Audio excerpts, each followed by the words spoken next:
नमस्कार। चलिए जानते हैं आज की देश और दुनिया की सभी बड़ी महत्वपूर्ण और काम की खबरों को फटाफट। उससे पहले अगर आपने अभी तक इस वीडियो को लाइक नहीं किया तो लाइक जरूर कर दें, साथ ही इस चैनल को सब्सक्राइब कर दें।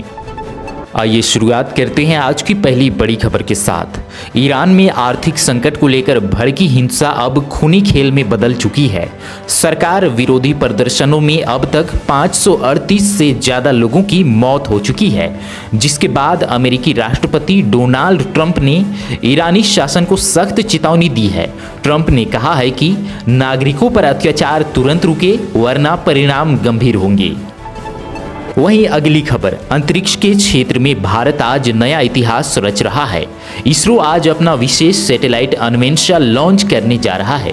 इसे आसमान में भारत की नई आंख कहा जा रहा है, जो 2026 में देश की सुरक्षा और निगरानी शक्ति को नई ऊंचाइयों पर ले जाएगा। दुनिया की इन बड़ी हलचलों पर हमारी नजर बनी हुई है। इससे जुड़ी और भी खबर आपको अपडेट करते रहेंगे, उसके लिए आप हमारे चैनल के साथ जुड़े रहें। अगली खबर, IRCTC का नया नियम। आज से रेल यात्रियों के लिए टिकट बुकिंग का नियम बदल गया है। अब जिन लोगों का आधार कार्ड IRCTC अकाउंट से लिंक है, वे रात 12 बजे तक अपनी ट्रेन टिकट बुक कर सकेंगे। इस नए बदलाव से उन यात्रियों को बड़ी राहत मिलेगी जिन्हें इमरजेंसी में राहत के समय टिकट बुक करना पड़ता था। अब चलिए अगली बड़ी खबर देखते हैं। कर्मचारी भविष्य निधि संगठन यानी कि EPFO ने ट्रांसजेंडर सदस्यों के लिए एक खास कदम उठाया है। अब ट्रांसजेंडर समुदाय के लोग अपने PF रिकॉर्ड में अपनी पहचान और नाम को बहुत आसानी से अपडेट कर सकेंगे। इस नई प्रक्रिया को पहले से काफी सरल बना दिया गया है, ताकि उन्हें किसी भी परेशानी का सामना ना करना पड़े। वहीं अगली बड़ी खबर, प्रधानमंत्री मोदी के गुजरात दौरे का आज तीसरा दिन है। अहमदाबाद में PM मोदी और जर्मनी के चांसलर फ्रेडरिक मर्ज के बीच बड़ी मुलाकात हुई, जिसमें दोनों देशों के रिश्तों को मजबूत करने पर चर्चा की गई।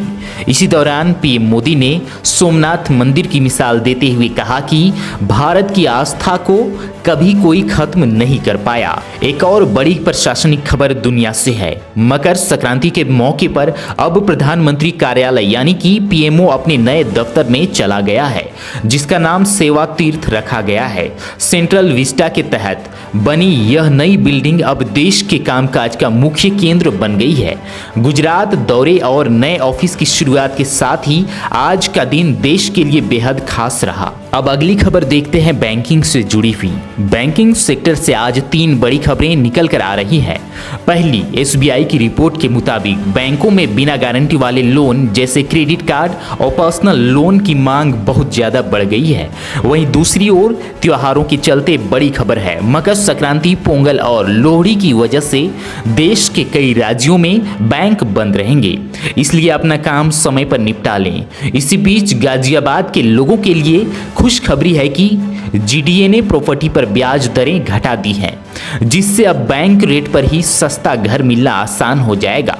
संक्षेप में कहें तो जहां लोन लेना महंगा हो सकता है, वहीं घर खरीदना अब सस्ता होगा। इसके अलावा अगली खबर देखिए, अब SBI ATM से पैसे निकालने का खर्चा बढ़ा दिया गया है।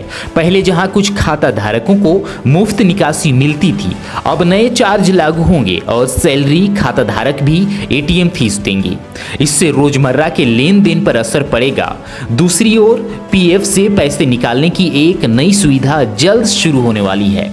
इस खबर के अनुसार अप्रैल 2026 से PF निकासी को ATM के जरिए भी आसान बनाया जा सकता है, ताकि लोग जरूरत के समय जल्दी पैसा निकाल सकें। अब चलिए अगली बड़ी खबर देख लेते हैं। उत्तर प्रदेश के योगी सरकार ने प्रशासनिक सुधार की दिशा में एक बड़ा कदम उठाया है। अब राज्य में मुख्यमंत्रियों का कामकाज पूरी तरह डिजिटल होने जा रहा है।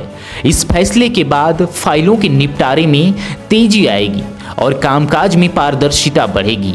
वहीं दूसरी तरफ इलाहाबाद हाईकोर्ट ने गुजारा भत्ता को लेकर एक अहम फैसला सुनाया है। कोर्ट ने साफ किया है कि पत्नी की उच्च शिक्षा पति द्वारा गुजारा भत्ता ना देने का आधार नहीं बन सकती।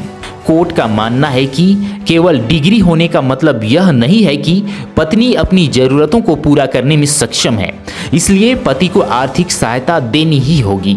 आगे बढ़ने से पहले आप इस वीडियो को किस राज्य से, किस जिले से देख रहे हैं हमें कमेंट करके जरूर बताएं। और अगर आपने अभी तक इस वीडियो को लाइक नहीं किया तो लाइक जरूर कर दें, साथ ही इस चैनल को सब्सक्राइब कर दें। अगली खबर, गृह मंत्री अमित शाह ने केरल दौरे के दौरान एलडीएफ और यूडीएफ सरकारों पर तीखा हमला बोला है। उन्होंने आरोप लगाया कि इन दोनों ही गठबंधनों ने नोट बैंक की राजनीति के कारण प्रतिबंधित संगठन यानी कि PFI, popular front of India पर नकेल कसने में ढिलाई बरती। अमित शाह ने जोर देकर कहा कि केवल बीजेपी सरकार ने ही पीएफआई पर प्रतिबंध लगाकर उसे खत्म करने का बड़ा फैसला लिया। उन्होंने केरल की जनता से अपील की है कि राज्य को सुरक्षित बनाने के लिए और बीजेपी को एक और मौका दे, क्योंकि क्षेत्रीय पार्टियां कट्टरपंथी ताकतों को नियंत्रित करने में नाकाम रही है। अब आइए अगली बड़ी खबर देख लेते हैं। देश के अलग अलग राज्यों से आज सड़क हादसों की दर्दनाक खबरें सामने आई हैं। केरल के कोटायम में एक कार और केएसआरटीसी बस की भीषण टक्कर में पहली कक्षा के छात्र समेत 3 लोगों की मौत हो गई। उधर ओडिशा के गंजम में एक तेज रफ्तार ट्रक ने दंपत्ति को कुचल दिया, जिससे दोनों की मौके पर ही मौत हो गई। इस घटना के बाद गुस्साए स्थानीय लोगों ने सड़क जाम कर प्रदर्शन किया। इसी तरह एक परिवार की मंदिर यात्रा उस समय मातम में बदल गई जब उनकी गाड़ी का एक्सीडेंट हो गया।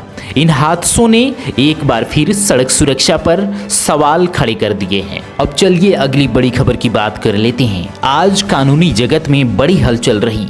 सुप्रीम कोर्ट में मुख्य चुनाव आयुक्त और चुनाव आयुक्तों की नियुक्ति को लेकर चल रहे विवाद पर अहम सुनवाई हुई, जिसमें केंद्र सरकार की भूमिका पर सवाल उठाए गए हैं। वहीं पश्चिम बंगाल से बड़ी खबर है, जहां मुख्यमंत्री ममता बनर्जी और ईडी के बीच चल रही कानूनी खींचतान अब सुप्रीम कोर्ट तक पहुंच गई है, जिसे लेकर राज्य में राजनीतिक पारा चढ़ा हुआ है। इधर दिल्ली हाई कोर्ट से अनिल अंबानी के बेटे जय अनमोल अंबानी को बड़ा झटका लगा है। कोर्ट ने बैंक खाते के फ्रॉड मामले में उनके खिलाफ जारी नोटिस पर रोक लगाने से इनकार कर दिया है। इन तीनों ही बड़े मामलों में कोर्ट के सख्त रुख ने आने वाले दिनों में बड़ी कार्रवाई के संकेत दिए हैं। अब चलिए अगली खबर देखिए। आजकल डिजिटल दुनिया में ठगी के नए तरीके लोगों को अपना शिकार बना रहे हैं। दिल्ली में एक एनआरआई दंपति से डिजिटल अरेस्ट के नाम पर 15 करोड़ रुपए की रिकॉर्ड ठगी का मामला सामने आया है। ठगों ने ट्राई और पुलिस अधिकारी बनकर दंपत्ति को डराया और करोड़ों रुपए हड़प लिए। वहीं एक और हैरान करने वाली घटना में एआई का इस्तेमाल कर एक शख्स से 1.5 लाख रुपए ठग लिए गए। एक डेटिंग ऐप पर एआई गर्लफ्रेंड और न्यूड वीडियो के जरिए जाल बिछाकर उस शख्स को ब्लैकमेल किया गया। ये दोनों ही घटनाएं हमें चेतावनी दे रही है कि अनजान कॉल या संदिग्ध ऐप्स पर भरोसा करना कितना भारी पड़ सकता है। सतर्क रहें और किसी भी दबाव में आकर पैसा ट्रांसफर ना करें। वहीं पेट्रोल से जुड़ी हुई अगली बड़ी खबर देखिए। आम जनता के लिए राहत भरी खबर है कि देश के कई इलाकों में पेट्रोल और डीजल के दामों में कटौती देखने को मिली है। ताज़ा जानकारी के अनुसार पेट्रोल की कीमतों में 4 रुपये तक की कमी आई है, जिससे लंबे समय बाद ईंधन के दाम बजट में आते दिख रहे हैं। शहरों की बात करें तो दिल्ली में पेट्रोल लगभग 94.77 और डीजल 87.67 प्रति लीटर के आसपास बिक रहा है। वहीं मुंबई में पेट्रोल की कीमत करीब 103.54 रुपये है। हालांकि अंतर्राष्ट्रीय बाजार में कच्चे तेल की कीमतों और स्थानीय टैक्स की वजह से अलग अलग राज्यों और शहरों के रेट में थोड़ा अंतर हो सकता है। कुछ जगहों पर कीमतों में मामूली बढ़त भी देखी गई है। इसलिए अपनी गाड़ी की टंकी फुल कराने से पहले अपने नज़दीकी पेट्रोल पंप पर ताज़ा रेट जरूर पता कर लें। अब चलिए गैस सिलेंडर से जुड़ी अगली खबर देखते हैं। एलपीजी सिलेंडर की कीमतों में राहत की खबर है। घरेलू सिलेंडर के दाम अब काबू में हैं। दिल्ली में इसकी कीमत 853 रुपये, मुंबई में 852 रुपये 50 पैसे और कोलकाता में 879 रुपये के करीब है। हालांकि कमर्शियल सिलेंडर के दामों में कुछ बढ़ोतरी हुई है, लेकिन घरेलू रसोई के बजट पर इसका असर नहीं पड़ा है।